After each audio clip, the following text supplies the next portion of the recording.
अस्सलामुअलैकुम।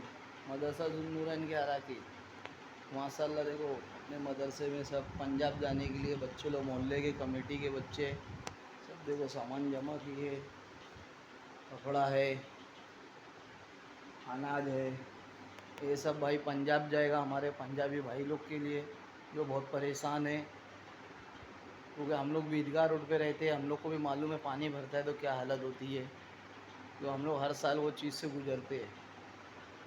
तो माशाल्लाह मोहल्ले के सब बच्चे लोग ने देखो जमा किए।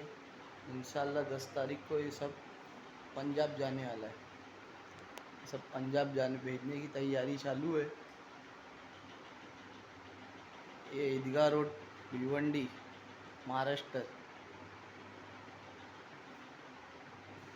8 तारीख है आज। आज वीडियो बना रहे हम लोग।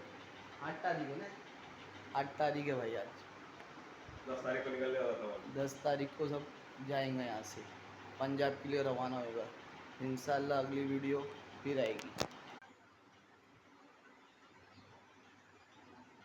देख के बड़ा जाता है, देख 15 देखेगा।